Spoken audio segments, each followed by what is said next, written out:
Gala. Si no tienes vivienda no puedes acceder a muchas cosas y tu nivel de vida, tu calidad de vida disminuye muchísimo. Ahora, ¿cómo podemos garantizarlo?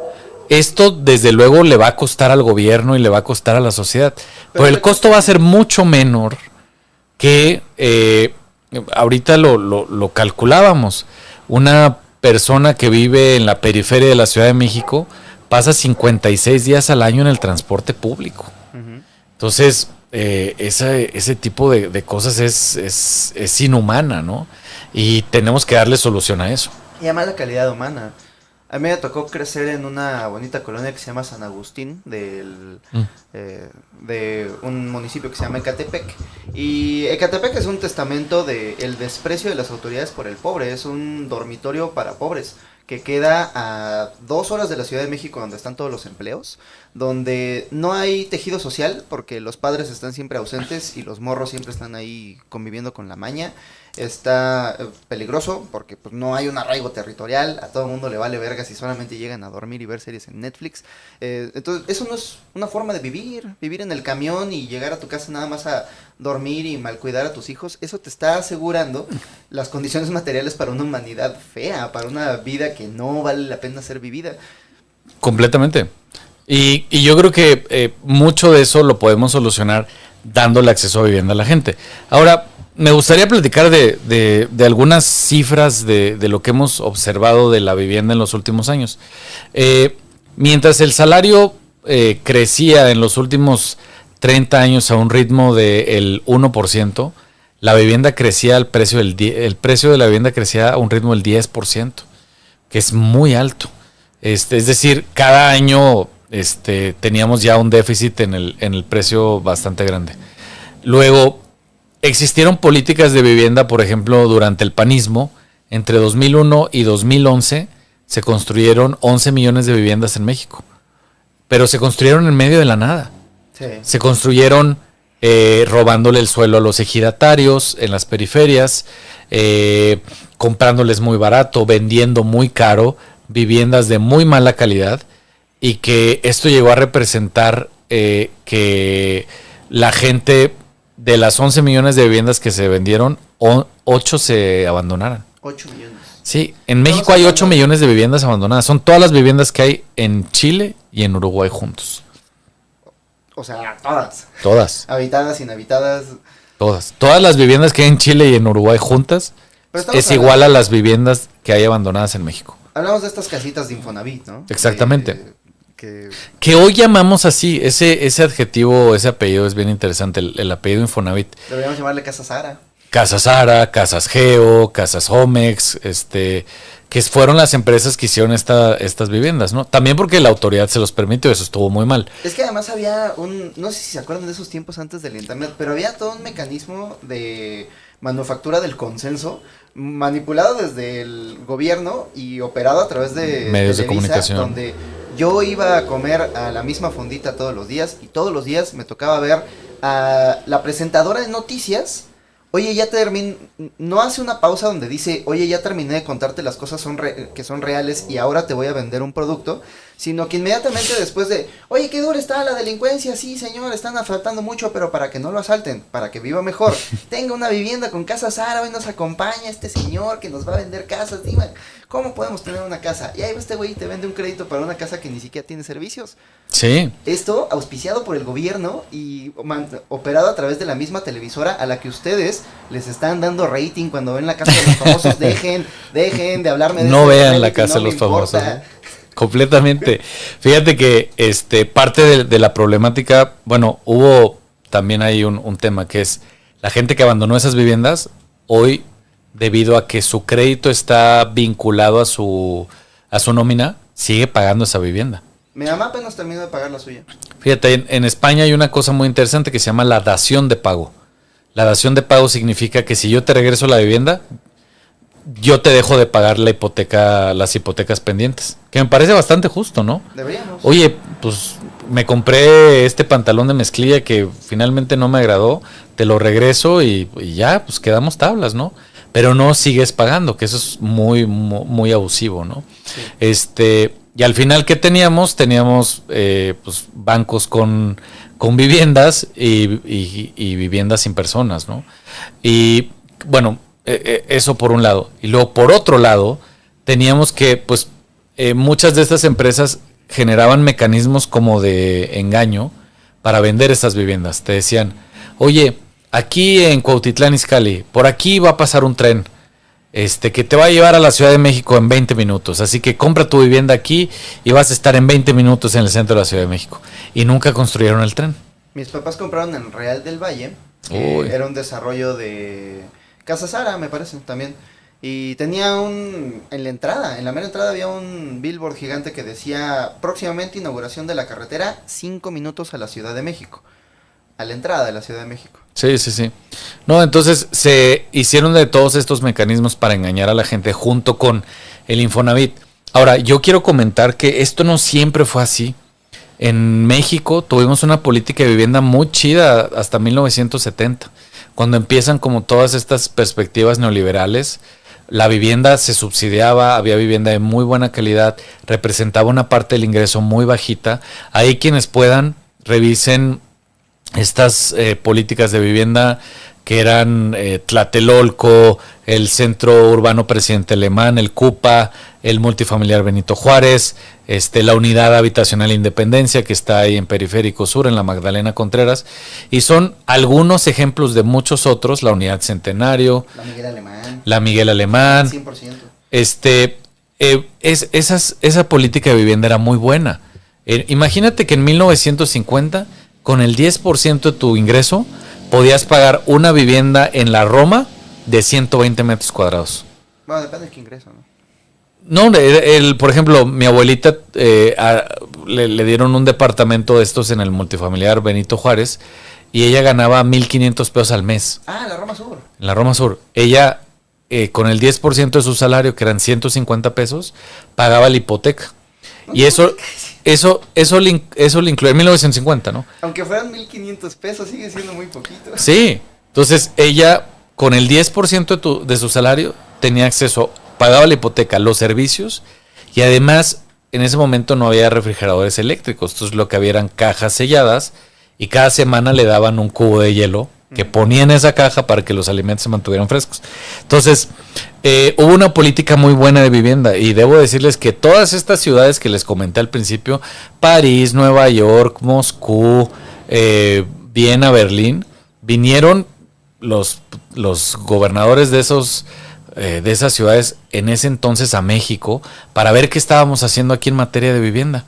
Y se llevaron esas políticas, le pusieron esteroides y la hicieron para toda la gente. Y aquí en México, pues abandonamos todo eso. Entonces, ese es un poco el problema que tenemos hoy, la explicación. Pero, pues sí, también vale la pena mencionar que en el pasado, cuando el gobierno tenía esa perspectiva, pues hicimos otras cosas que eran bastante buenas. ¿Por qué todos los problemas de la vivienda en el mundo entero, bueno, en el mundo occidental, por qué todos comienzan en los 80s? ¿Y qué tiene que ver con Reagan y Thatcher? Pues el neoliberalismo, ¿no? Sí, completamente. Y creo que eso es parte de lo que explica todo esto, ¿no? Cómo el Estado deja, ahorita lo platicábamos, empresas privadas, pues muchos de los servicios públicos que son básicos. La mitad de los servicios de agua en México están privatizados. Lo tienen dos empresas, Aguas de Barcelona y Veolia.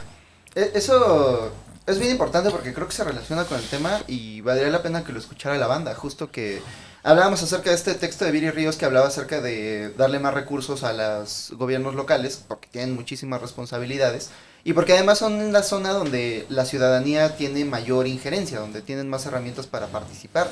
Sin embargo, pues no tienen los recursos suficientes para la participación y para cumplir con todas sus responsabilidades.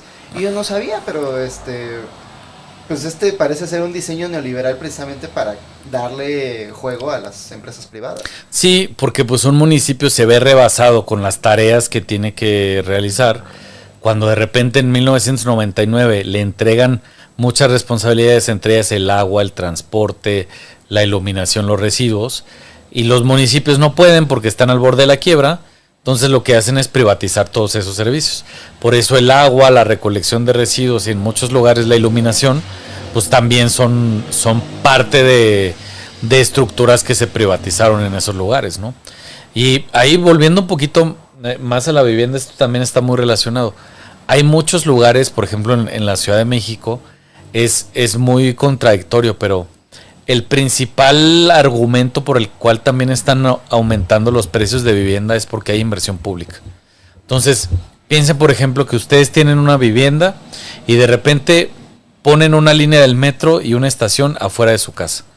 Ese predio, esa vivienda va a empezar a valer mucho más. Uh-huh. Entonces, eso no se debe a que su rentero cambió el piso o le echó ganas o remodeló la cocina o lo que sea, sino se debe a que hubo inversión pública ahí. Entonces, estamos llegando también a un momento en el cual las acciones del gobierno están aumentando el valor de las propiedades y ahí lo que hay que hacer es empezar a pues, tomar acción. Por ejemplo, pues limitar los aumentos al arrendamiento. Porque, pues, por ejemplo, las rentas hoy no tienen un límite muy claro de hasta dónde deben aumentar. El Código Civil dice que el 10%, pero tenemos que limitar eso mucho más, como al 3 o al 5%, porque es muy alto el 10%. Y lo han aumentado debido a que el gobierno ha hecho inversión pública en esas zonas, ¿no? Por eso no le podemos dejar el tema de la vivienda libre mercado, porque todos los incentivos están para dejar todavía menos casas para menos gente. Porque, o sea, no hay un incentivo para mejorar una colonia, para que mejore tu colonia, si al rato van a subir las rentas y te van a desplazar porque el lugar está más bonito. O sea, de facto, el libre mercado aquí está funcionando como un mecanismo de segregación. Exactamente. Y ya lo comentábamos antes también, que es bien interesante. Existen muchos mecanismos de segregación en nuestra sociedad para la gente más pobre. Esto va a sonar un poco feo, pero pues no por eso es menos cierto. La expulsión o sí, el desplazamiento de personas de barrios de bajos ingresos siempre ha existido. Pero hoy le llamamos gentrificación porque hoy a la clase que estamos desplazando es a la clase media. Oye, tú que eras muy fan del Ramiro, precisamente hablando de saludos al Triple R. Comenta el Ramiro que no hay ninguna crisis de vivienda, simplemente lo bueno cuesta, vivir en la Condesa cuesta, ¿crees que está bonita? Nada más porque sí, no, es gracias a los impuestos que paga la gente que vive ahí, son gringos, no pagan impuestos. Pero tú, ¿qué le responderías a Ramiro, Ramiro Chaleganista? Que además dice, solo vean en qué estado están las unidades habitacionales que hizo el gobierno, como prácticamente se lo regalaron, las dejaron caer en la inmundicia. No es cierto, la Miguel Alemán está mejor que nunca, está bien bonita. Y vale un varo, vale un varo vivir ahí, vale como 5 millones de pesos cada departamento, que también tendríamos que preguntarnos eso, oye, pues ¿se vale que un departamento que fue de interés social hoy lo vendamos tan alto? Me parece que no. Óyeme Ramiro, Tlatelolco sobrevivió al 85. Y al 68. Y al 68. Y al 17 y a todo, sí. O sea, por ese lado no. Pero eso de que no hay ninguna crisis de vivienda. No, ¿cómo no? Y que lo bueno cuesta. Vivir en la Condesa cuesta, dice. Si crees que está bonita nada más porque si no, señor, es por los impuestos que paga la gente ahí. ¿Cuál es el diagnóstico que le das a esta lectura de la situación? De entrada, o sea, si estuviéramos hablando de joyería o estuviéramos hablando de un cuadro o estuviéramos hablando de un instrumento musical, pues está bien que la regla del mercado regule esos precios, pero no con la vivienda, porque la vivienda... ¿Agua potable? No, lo bueno cuesta. Lo bueno cuesta, sí, mejor te la vamos... Si no puedes pagarla, te vamos a enviar agua contaminada, ¿no? Con plomo. No, de ninguna manera. Y ahí creo que toca un tema interesante, que es el tema de los impuestos. Irónicamente, parte del problema también de la vivienda en la ciudad es que se paga muy poco predial. Los impuestos que se pagan a la propiedad en México son muy bajitos en comparación con lo que se tendría que pagar por cómo ha aumentado el valor de las propiedades. Ahí tendríamos que cobrar más impuestos en esas zonas para poder tener mayores recursos y llevar infraestructura, proyectos y vivienda a otros lugares, ¿no? Ese es el principio de progresividad y de redistribución. Uh-huh. Pero sí, esta es una visión que todas sus tías les han dicho, como no manchen, pues quieren vivir ahí, tienen que echarle ganas. No, pues no es una cuestión de echarle ganas, es de que literalmente, para tú poder pagar una vivienda, piensen en esto, vamos a hacer un ejercicio. La vivienda promedio en la Ciudad de México cuesta 4 millones de pesos. 4 millones. Para tú pagar una hipoteca durante 20 años de 4 millones de pesos, tienes que dedicarle como 45 mil pesos al mes. O sea, pagar un departamento de 4 millones de pesos te cuesta 45 mil pesos al mes durante 15 o 20 años. No, pues mejor una otra. Entonces, Está bien, porque para cuando acabe de pagarlo, esos 45 mil pesos al mes ya van a hacer lo que cueste unos chicles. Exacto. Como va la inflación. pero 45 mil pesos al mes significa que tú tienes que ganar como 150 mil pesos al mes para que 45 mil pesos al mes represente el 30% de tu ingreso. Uh-huh. Entonces, ¿cuánta gente gana 150 mil pesos al mes en la ciudad? El 0.3%. Ese es mi punto. Que Estamos haciendo vivienda en la ciudad para el 0.3% más rico. el gran problema que tengo con la administración pública es que cuando comenzó esta era neoliberal y llegó a México, después de que Marco Antonio Regil hizo todos estos encuentros donde le decía a la gente la diferencia entre cómo piensa un rico y cómo piensa un pobre, y si eres pobre es porque quieres. Después de todo eso, la gente que llegó a la administración pública trae esta idea como Ana Villagrán de que no, güey, vamos a hacer estos programas para que la gente pueda pagar casas de muchos millones, los que puedan. Los que no, chinguen a su madre. Sí, exacto. Justo el tema con esa perspectiva, pues es que deja fuera al 99% de la población. Y ellos no merecen casas. Exacto, entonces tu oportunidad de vivir en la Ciudad de México es básicamente dos. O heredas algo, o tienes que vivir en un departamento de 50 metros cuadrados con 10 personas más.